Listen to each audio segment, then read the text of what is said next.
Le projet Phénobet a permis de construire une méthode pour repérer les variétés de betteraves économes en eau et en azote. Pour cela, nous avons utilisé deux informations. D'une part, celle provenant de modèles de culture, en choisissant des variables et des paramètres clés issus du modèle qui nous renseignent sur le statut hydrique et azoté des plantes. Et d'autre part, les mesures issues de capteurs de phénotypage qui nous permettent d'accéder à des mesures rapides, non destructives et donc répétables dans le temps. Nous considérons que les modèles de culture utilisés seuls ne permettent pas d'atteindre une qualité prédictive suffisante pour discriminer des variétés entre elles. Nous avons donc, dans le projet, testé différentes méthodes de couplage entre modèles et mesures capteurs pour corriger les prédictions du modèle avec une vérité terrain apportée par les mesures capteurs. Pour cela, nous avons mis en place différentes expérimentations au champ, dans différentes conditions, avec différentes variétés, différents niveaux de fertilisation azotée, pour avoir des trajectoires de biomasse variées qui nous permettent de paramétrer les modèles. Donc les mesures destructives de biomasse et de quantité d'azote dans les différents organes de la plante ont permis de paramétrer le modèle de culture. Et ces mesures associées aux mesures capteurs ont permis de calibrer ces capteurs, sachant que les variables visées à travers ces capteurs sont la surface foliaire LAI, la teneur en chlorophylle et la quantité d'azote dans les feuilles. Une fois que le modèle de culture et les mesures capteurs ont été calibrés, nous avons testé différentes méthodes d'assimilation de données ou de couplage entre modèles de culture et données issues de capteurs.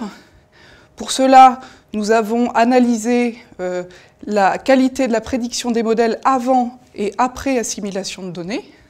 Donc nous avons testé différentes méthodes d'assimilation de données. D'une part, le filtrage particulaire et d'autre part, le filtre de Kalman. Donc au niveau des résultats, le filtre de Kalman n'a pas permis d'améliorer la qualité prédictive des modèles. En revanche, le filtrage particulaire a amélioré l'estimation de certaines variables, en particulier celles qui sont liées à l'azote. Nous avons amélioré l'estimation de la quantité d'azote dans les feuilles de 13% et l'estimation de l'indice de nutrition azotée de 21%. Au niveau des variables de stress hydrique, nous n'avons pas de mesure de référence au champ, donc nous avons analysé la qualité des estimations du modèle avant et après assimilation.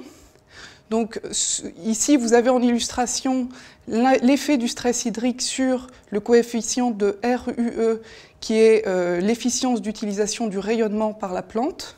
Donc à gauche, c'est sans assimilation, à droite, avec assimilation avec les données de phénotypage. Donc on a deux variétés, en haut et en bas. On voit que sur les graphiques de gauche, les deux variétés ont les mêmes courbes avant assimilation. Par contre, on a des courbes très différentes après assimilation, avec la variété en haut qui est beaucoup plus pénalisée par le stress hydrique que la variété du bas. Donc, en conclusion de ce projet, nous avons montré qu'il y a une bonne complémentarité entre l'information fournie par le modèle de culture et l'information fournie par les capteurs de phénotypage. En perspective, nous souhaitons utiliser ces méthodes pour construire de nouveaux critères d'évaluation des variétés et apporter un conseil plus précis aux agriculteurs sur leur choix variétal.